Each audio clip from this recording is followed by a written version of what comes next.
بسم اللہ الرحمن الرحیم۔ آج جو باب ہمارے سامنے ہے وہ ہے غسل۔ اس سلسلے میں جو ہارڈ کاپی ہمارے پاس ہے اس میں بنیادی چیزیں غسل کے تعلق سے موجود تو نہیں ہیں، البتہ جو سافٹ کاپی اسکرین پر بھی آپ دیکھ رہے ہوں گے، کچھ چیزیں ہیں جو غسل کے حوالے سے معلوم ہونی چاہیے۔ سب سے پہلے لغت کے اعتبار سے اور شریعت میں غسل کی تعریف کیا ہے، اور اس سلسلے میں مشروعیت یعنی اس کا مقام و مرتبہ، اور پھر اس سلسلے میں قرآن کی آیات اور اگر کوئی حدیث ہے تو ان میں سے نمونے کے طور پر کوئی حدیث۔ تو باب بہرحال اس میں غسل کے فرائض اور اس کی اقسام، اس کی سنتیں وغیرہ چیزیں موجود ہیں۔ سب سے پہلے الغسل لغتاً، یعنی لغت کے اعتبار سے غسل کس کو کہتے ہیں؟ اسم للاغتسال۔ اغتسال مانے غسل کرنا، اس کے لیے جو اسم استعمال ہوتا ہے، اصل میں اغتسال جو ہے یہ مصدر ہے، اغتسل یغتسل اغتسالا، اور اس کی اصل ہے غسل یغسل، غین سین لام، غسل یغسل، اور اسی کے لیے جو نون استعمال ہوتا ہے اس کو کہتے ہیں غسل، اور اس کا مطلب ہے ہوا اسالۃ الماء، پانی بہانا۔ اسالہ اسال یسیل اسالتن مانے بہانا، الماء پانی، الشیء کسی چیز پر، کسی چیز پر پانی پانی بہانا۔ وَيُلْفَظُ بِضَمِّ الْغَيْنِ، اور اس کے لیے جو تلفظ ہے، پروننسیشن ہے، وہ ہے غین کے ضمہ کے ساتھ، یعنی غین پر ہم پیش پڑھتے ہیں الغسل، اور اسی طریقے سے کسرے کے ساتھ بھی پڑھا جاتا ہے، یعنی غین کے کسرے کے ساتھ الغسل۔ البتہ وضم الفین وضم الغین هو الدارج بین الفقہا، کہ غین کا ضمہ جو ہے یہ فقہا کے درمیان مروج ہے، فقہا کے درمیان مستعمل ہے، وہ اس کو استعمال کرتے ہیں غین کے ضمے کے ساتھ، اور مشہور بھی یہی ہے۔ تو یہ لغت کے اعتبار سے اس کی تشریح ہوئی۔ وفی الشریعہ، اور شریعت میں ہوا جریان الماء علی البدن، بدن پر پانی بہانا، جریان مانے بہانا، جرا یجری جرین مانے پانی کا بہنا، پانی کا پہنچنا، علی البدن بدن پر، انسان کے بدن پر، بحیث اس طور پر، یستوعبہ جمیعہ کہ پورے بدن کو شامل ہو، یعنی پورے بدن پر پانی کا اس طرح پہنچنا کہ کوئی بھی جگہ اس سے خالی نہ رہے، تو شریعت میں غسل کی یہ تعریف ہے۔ مشروعیت، اب غسل جائز ہے یا نہیں ہے، تو کہتے ہیں الغسل مشروع، غسل مشروع ہے شریعت کی طرف سے، یعنی لافل جس کو کہتے ہیں، سواء کان للنظافہ، چاہے صفائی کے لیے ہو، ام لرفع الحدث، یا حدث کو رفع کرنے کے لیے ہو، یعنی کبھی جنابت کے لیے ہوگا، نفاس کی وجہ سے ہوگا، حیض کی وجہ سے ہوگا، تو ان کو کہتے ہیں حدث، ان کو دور کرنے کے لیے آتا ہے رفع حدث۔ لیکن کبھی ایسے ہی آدمی کو نہانا ہے تو اس کو کہتے ہیں نظافہ، چاہے نظافت کے لیے ہو چاہے رفع حدث کے لیے ہو، دونوں کے لیے جائز ہے۔ وَسَوَاءٌ كَانَ شَرْطًا لِعِبَادَةٍ أَمْ لَا، چاہے کسی عبادت کے لیے شرط ہو چاہے نہ ہو، یعنی ہر حال میں بہرحال غسل جائز ہے۔ وَدَلَّ عَلَى مَشْرُوعِيَّتِهِ، اور اس کے جائز ہونے پر اور بسا اوقات مطلوب ہونے پر دلیل ہے الکتاب والسنہ، کتاب اللہ بھی اور سنت نبی صلی اللہ علیہ وسلم بھی۔ اما الکتاب، رہی بات کتاب کی، تو جب الف لام کے ساتھ کتاب لایا جائے اور شروع میں لایا جائے یا کبھی دلیل پیش کرنے کے لیے لایا جائے تو اس سے مطلب ہوتا ہے قرآن کریم۔ فآیاتن، تو قرآن کریم میں مختلف آیات ہیں، ان میں سے ہے منہا، انہی آیات میں سے ایک آیت ہے قولہ تعالی، اللہ کا فرمان، ان اللہ یحب التوابین ویحب المتطہرین، کہ اللہ رب العزت پسند کرتے ہیں تواب، یعنی بہت زیادہ رجوع کرنے والوں کو، بار بار اللہ کی چوکھٹ پر آنے والوں کو، ویحب المتطہرین، اور بہت زیادہ پاک رہنے والوں کو بھی پسند کرتے ہیں، یعنی گندگیوں سے، چاہے ظاہری گندگی ہوں، چاہے باطنی گندگیاں ہوں، چاہے حدث ہو، ان سب سے پاک رہنے والوں کو پسند کرتے ہیں۔ پھر نیچے تشریح لکھی ہے، ای معنی یعنی المتنزہین عن الاحداث، متنزہ معنی پاک رہنے والے، عن الاحداث ناپاکیوں سے، والاقذار المادیہ والمعنویہ، اقذار قذر کی جمع آتی ہے اقذار، جس کو کہتے ہیں گندگی، المادیہ چاہے وہ میٹریل ہوں، والمعنویہ چاہے وہ محسوس ہوں، چاہے وہ محسوس ہوتی ہوں چاہے محسوس نہ ہوتی ہوں، یعنی چاہے ظاہری ہو چاہے باطنی ہو، ہر طرح کی گندگیوں سے پاک رہنے والے۔ وَأَمَّا السُّنَّةُ، اور رہی بات سنت کی، احادیث کی، فاحادیث، تو بہت ساری احادیث ہیں، منہا ان میں سے ایک ہے ما رواہ البخاری، جس کو امام بخاری رحمہ اللہ نے نقل کیا ہے، عن ابی ہریرہ رضی اللہ عنہ قال، کہ حضرت ابو ہریرہ رضی اللہ عنہ نے فرمایا، قال رسول اللہ صلی اللہ علیہ وسلم، اللہ کے رسول صلی اللہ علیہ وسلم نے فرمایا، حق علی کل مسلم، کہ ہر مسلمان پر حق ہے، لازم ہے، ان یغتسل، کہ وہ غسل کرے، فی کل سبعۃ ایام، ہر 7 دنوں میں، یعنی ہفتے میں، یومن ایک بار۔ یہ دراصل اس وقت بات کہی گئی جب کہ پانی کی بہت زیادہ قلت ہوا کرتی تھی، اور صورتحال اس طرح کی نہیں تھی جس طرح کی آج ہے، اور خاص طور پر ایسی جگہیں جہاں پانی کی قلت ہوتی ہے، بلکہ پانی پیٹرول سے بھی زیادہ مہنگا ہوتا ہے، تو وہاں کے لیے بھی یہ صورتحال ہے کہ کم سے کم آدمی کچھ نہیں تو ہفتے میں ایک بار غسل کرنا چاہیے۔ حق علی کل مسلم، ہر مسلمان پر حق ہے کہ وہ غسل کرے ہفتے میں ایک بار، یغسل فیہ رأسہ، اور غسل میں کیا کرے گا، اپنا سر دھوئے گا، وجسدہ، اور اپنا پورا بدن۔ اس کے علاوہ بھی مختلف احادیث ہیں جن میں غسل کی فضیلت بھی بیان کی گئی ہے جمعے کے دن، اور اس کے علاوہ مختلف مواقع پر کی مطلوب ہے، اور صفائی تو بہرحال ایمان کا نصف یا ایمان کا بڑا حصہ صفائی کو قرار دیا گیا۔ اب ہے فرائض الغسل، غسل کے فرائض۔ یفترض فی الغسل ثلاثۃ امور، یفترض معنی فرض ہیں، فی الغسل غسل کے اندر، ثلاثۃ امور 3 چیزیں، المزمزہ، مزمزہ معنی منہ میں پانی بھرنا یعنی کلی کرنا، الاستنشاق نمبر 2، ناک میں پانی بھرنا پھر واپس نکالنا یعنی ناک صاف کرنا،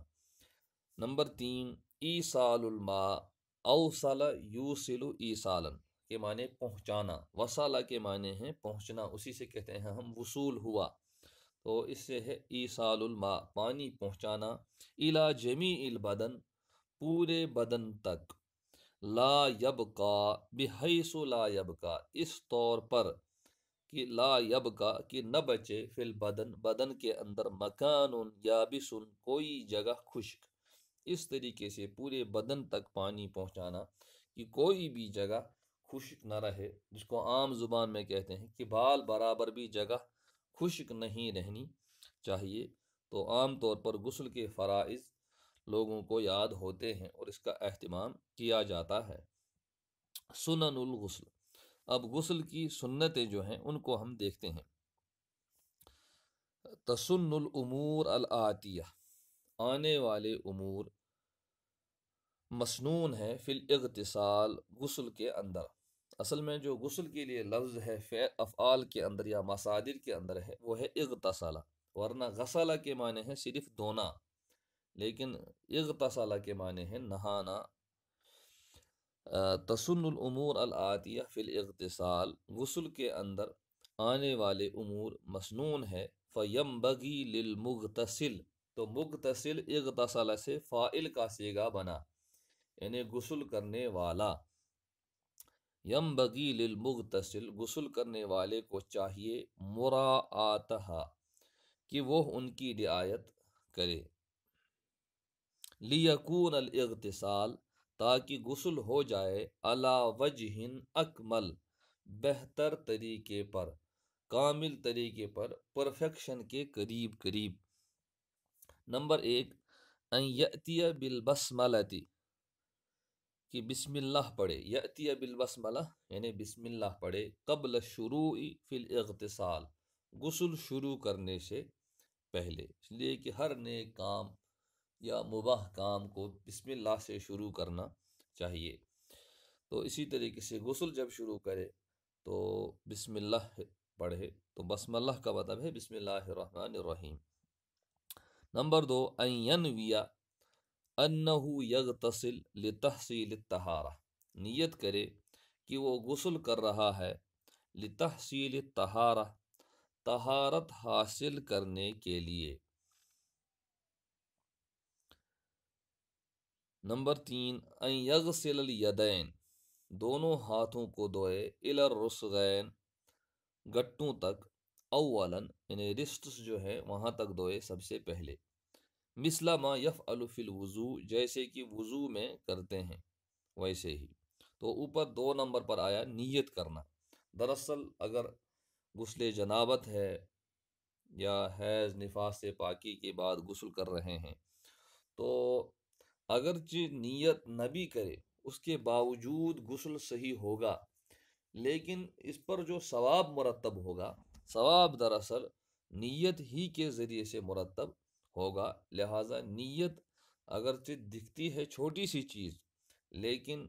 اس کا حاصل بہت زیادہ ہے۔ نمبر 4، ان یغسل النجاسہ قبل الاغتسال، غسل کرنے سے پہلے، یغسل، غسل یغسل مانے دھونا، النجاسہ، اگر نجاست کہیں لگی ہے بدن پر اس کو دھوئے، تاکہ پھر جب غسل کے وقت پانی بہائے وہ نجاست پھیلے نہیں، لہٰذا سب سے پہلے اسی کو صاف کرے۔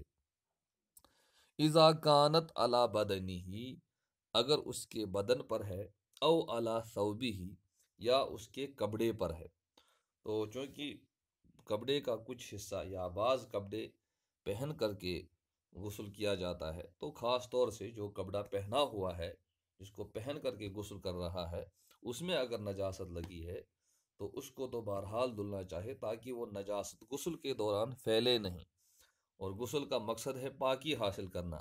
لیکن اگر اس کپڑے کو صاف نہیں کیا یا بدن کو صاف نہیں کیا تو پھر وہ نجاست دوسری جگہ لگ سکتی ہے۔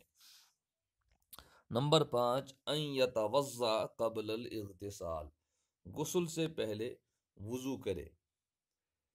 ولیکن یؤخر غسل رجلیہ، لیکن مؤخر کرے گا دونوں پاؤں کا دھونا، اذا کان واقفاً، اگر وہ کھڑا ہے، واقف مانے کھڑا ہے، فی مکان، ایسی جگہ، یا واقف مانے رکا ہوا بھی، ایسی جگہ، منخفض، جو کہ تھوڑی سی نشیب میں ہے، یجتمع فیہ الماء، جس میں پانی جمع ہو رہا ہے، یعنی اگر غسل خانہ ایسی جگہ ہے کہ وہاں آس پاس کا پانی آ کر کے جمع ہو رہا ہے تو پھر اس صورت میں پاؤں کے دھلنے کو مؤخر کرنا چاہیے۔ جب پورا غسل کیا، آخر میں جب وہاں سے ہٹا، پھر آخر میں پاؤں دھو سکتا ہے۔ لیکن اگر اس طرح کی صورتحال نہیں، جیسے کہ آج کل ہر گھر میں تقریباً باتھ روم ہوتا ہے اور وہاں پانی جمع نہیں ہوتا ہے، تو شروع ہی میں مکمل وضو کیا جا سکتا ہے۔ دونوں طریقے سے روایات موجود ہیں۔ نمبر 6، ان یصب الماء علی جمیع بدنہ، صب یصب مانے بہانا، کہ پانی بہائے پورے بدن پر، جمی مانے پورا بدن، بدن پورے بدن پر، ثلاث مرات تین بار پورے بدن پر پانی بہانا سنت ہے، یعنی اگرچہ فرض غسل جو ہے ایک بار پانی بہانے ہی سے حاصل ہو جاتا ہے۔ نمبر 7، ان یصب الماء اولا علی الراس، کہ سب سے پہلے پانی بہائے، یصب بہائے، علی الراس سر پر، ثم علی منکبہ الایمن، پھر دائیں کندھے پر، منکب مانے کندھا، ایمن دایاں، پھر دائیں کندھے پر، ثم علی منکبہ الایسر، پھر بائیں کندھے پر۔ تو سب سے پہلے سر کو دھوئے، پھر اپنے دائیں حصے کو، پھر بائیں حصے کو۔ اس طرح پانی بھی کم خرچ ہوتا ہے اور پھر یہ سنت طریقہ ہے۔ ان یدلک جسدہ، کہ اپنے بدن کو رگڑے، رگڑنے کا مطلب ہے ملنا، جیسے صابن لگایا یا پانی جب لگایا اس کے بعد ہلکا سا بدن کو ملا، تو تاکہ جو میل کچیل ہوتا ہے، بعض میل کچیل تو صرف پانی بہانے سے اٹھتا ہے، لیکن بعض ایسا بھی ہوتا ہے کہ جو ملنے ہی سے اٹھتا ہے۔ نمبر 9، ان یغسل البدن متوالیا، کہ بدن کو پے در پہ دھلتا رہے، کنٹینیوس، بحیث لا یجف العضو الاول، اس طور پر کہ پہلا عضو نہ سوکھے، قبل غسل العضو الآخر، دوسرے عضو کو دھونے سے پہلے، یعنی بہت زیادہ دیر نہ لگائے بلکہ پے در پے ترتیب جو ہے غسل کرے۔ اذا دخل فی الماء الجاری، اسی کے تحت اب ایک مسئلہ بیان کر رہے ہیں کہ اگر ایک آدمی داخل ہوا ماء جاری میں، یعنی جیسے نہر میں داخل ہوا، جاری مانے جاری جو بہہ رہا ہے، ومکث فیہ، اور اس میں ٹھہرا، ودلک جسدہ، اور اس نے اپنے بدن کو ملا، فقد اکمل سنت الاغتسال، تو اس نے غسل کی سنت کو پورا کیا، یعنی جب اس نے اپنے آپ کو وہاں ٹھہرا اور سر کے اوپر سے بھی پانی بہایا تو غسل مکمل ہو گیا۔ وقضا الحکم اذا دخل فی الماء، اور اسی طریقے سے حکم ہے جب داخل ہوا فی الماء، ایسے پانی میں، الذی، جو کہ ہوا فی الحکم الماء الجاری، جو کہ ماء جاری کے حکم میں ہے، کل حوض الکبیر، جیسے کوئی بڑا حوض ہے، بڑا پول ہے، کوئی اس بڑے پول میں داخل ہوا اور اس طرح کی صورتحال پیش آئی کہ اس نے اپنے سر کے اوپر سے بھی پانی ڈالا، پورے بدن پر پانی پہنچایا، یا یہ کہ ایک ہی جو ہے ڈبکی اس میں لگائی، تو اس طریقے سے بھی غسل ہو گیا۔ اصل میں ماء جاری کی شرط کیوں لگائی کہ کوئی ایسا شخص ہے اس نے چھوٹے سے ٹپ میں گوتا لگایا، تو جو چھوٹا سا ٹف ہے وہ ماء جاری کے حکم میں تو نہیں ہے۔ اور اسی طریقے سے اگر نجاست بدن پر لگی ہوئی ہے اور اس کے ساتھ وہ اس میں گھس گیا تو اس نجاست کی وجہ سے وہ پانی گندا ہو گیا اور غسل حاصل نہیں ہوا۔ لہذا جہاں پانی کم ہو وہاں ترتیب یہی ہے کہ بڑے برتن سے پانی نکال کر کے بدن پر بہایا جائے، اور جہاں نہر ہے وہاں نہر کے گندے ہونے کا یا بڑے حوض کے گندے ہونے کا کوئی اندیشہ ہی نہیں ہے، تو وہاں آدمی اس میں ڈبکی لگا سکتا ہے۔ اقسام الغسل، غسل کی قسمیں، ینقسم الغسل الی ثلاثۃ اقسام، بنیادی طور پر غسل جو ہے 3 قسموں میں تقسیم ہوتا ہے۔ اوپر جو باتیں آئی وہ تو ہے غسل کے اندر فرائض اور سنن، اور یہ ہے خود غسل کی قسمیں، ٹائپس، فرض، مسنون اور مندوب۔ تو فرض یعنی کہاں کہاں پر غسل فرض ہوتا ہے۔ متی یفترض الغسل، غسل کب فرض ہوتا ہے۔ یفترض الغسل، غسل فرض ہوتا ہے بواحد من 4 امور، اربعہ مانے 4 امور میں سے، 4 جگہوں میں سے ایک جگہ پر